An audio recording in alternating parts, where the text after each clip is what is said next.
A State of the Union address is supposed to be an address to the entire country saying, here's who we are as Americans. Here's what matters to all of us. It's supposed to be a pep rally for the entire country. And Trump will get up there like he always does during his speech. He will try to relitigate the 2020 election because he can't help himself. And he'll start going off on these weird tangents that have nothing to do with what the American people want. Well, first of all, it's hard to unify the country when many Democrats refuse to come tomorrow and stage protests in the middle of the speech. Tonight on CNN, Democrats spiral over the State of Union. Boycotts, excuses, and straight up disrespect. Refusing to show up, and when they did, refusing to stand. Scott Jennings calls it like it is. This isn't democracy. This is embarrassing. Probably. The part of the speech that's probably going to live on for most Republicans is when he asked the Congress, stand up if you think your duty is first to American citizens before illegal aliens. What their representatives really believe. So tonight I'm inviting every nation and reaffirming a fundamental principle. If you agree with this statement, then stand up and show your support.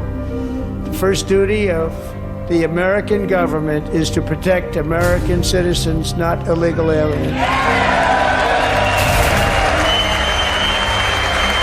That protect the criminals and enact serious penalties for public officials who block the removal of criminal aliens.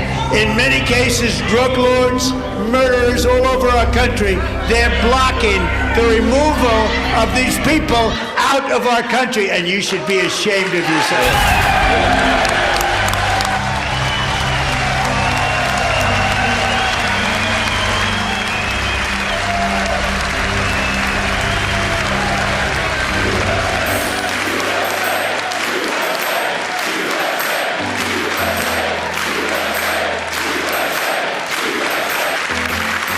Stop illegal aliens and others who are unpermitted persons from voting in our sacred American elections. It's very simple. All voters must show voter ID.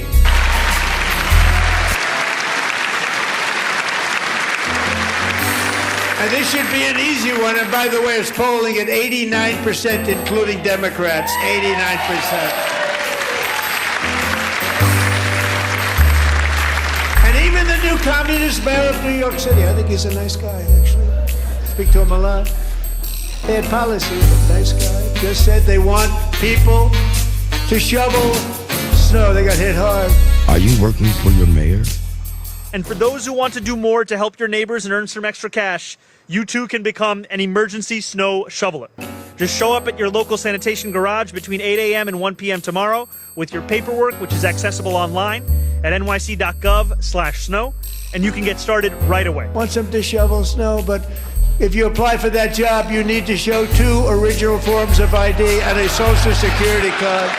Tonight on CNN. A State of the Union address is supposed to be an address to the entire country saying, here's who we are as Americans. Here's what matters to all of us. It's supposed to be a pep rally for the entire country.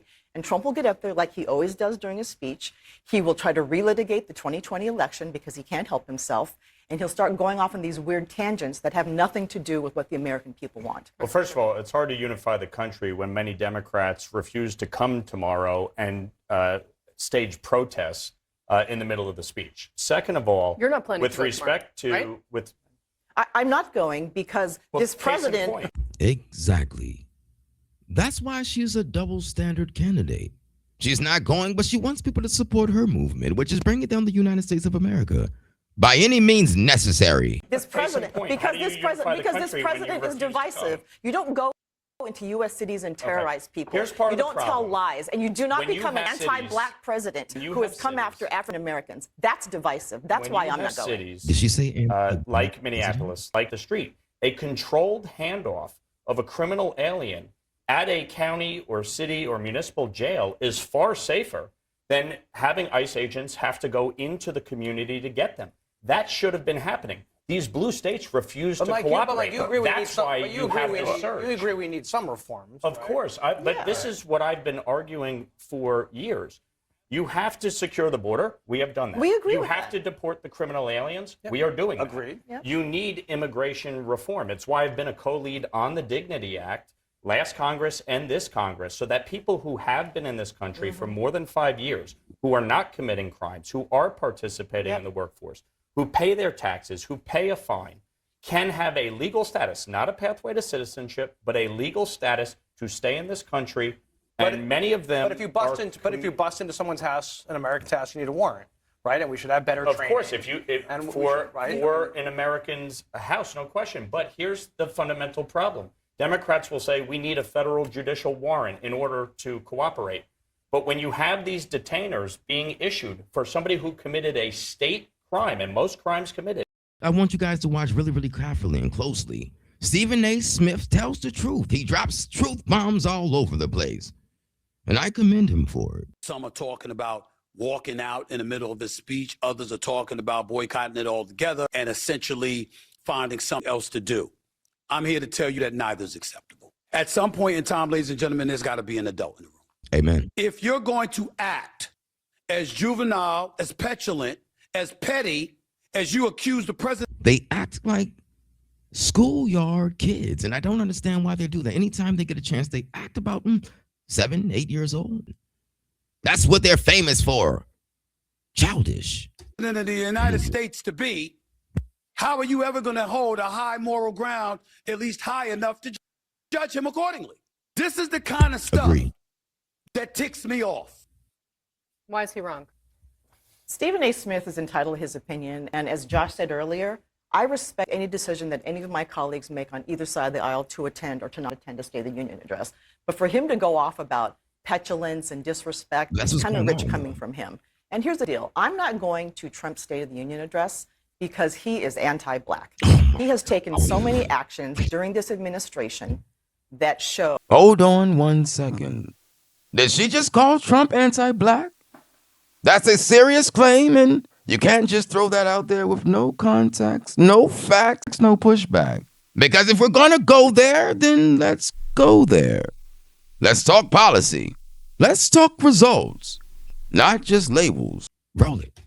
Firing public employees, many of whom are African American, wanting to rename military bases after Confederate traitors, trying to take down displays that show African American history, trying to do an executive order about the African American Museum. Why are they letting her talk? Pete Hegseth, as his Secretary of Defense, who stood in a meeting and said, DEI is dead, when 40% of the people who are enlisted in the military are people of color, 20% are African American. So this overt anti-Black agenda of this president does not work for me. So Stephen Smith can have an opinion, but Stephen Smith doesn't vote for me. I would just push back on that a tad and saying, who saved HBCUs in the first administration? That's all that I was trying to say in the beginning. And she's speaking for the Black people. And what I'm finding out now today, what I'm finding out is these people that are speaking for the Black people are actually not for the Black people.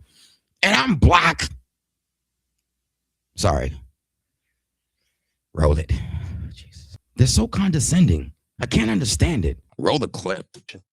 So let's talk about I'm HBCUs just saying, for a second. Donald Trump, Let's talk Obama about cut this. the funding. Okay. So Donald Trump funded it. So I'm going to accept a lecture from you about HBCUs. I'm not lecturing, I'm just asking. And I'm a just asking graduate. you. I'm a graduate of Clark Atlanta I'm asking University. you. Did So Donald Trump save it? Here's the deal. HBCUs have been grossly underfunded for decades, for as long as I can remember. But when you are doing things like taking health care away from the families of the students who you're are not there, answering the question. You're not listening to me. When you take away food assistance, when you do things like that hurt the families, you're hurting the kids who are going to HBCUs. Most of the kids who go to HBCUs are first-generation college people, and they come from families that are underserved. So will you just submit that Donald, you agreed that Donald Trump saved HBCUs? I'm not going to say he saved them, because that's not She true. doesn't want to admit the truth.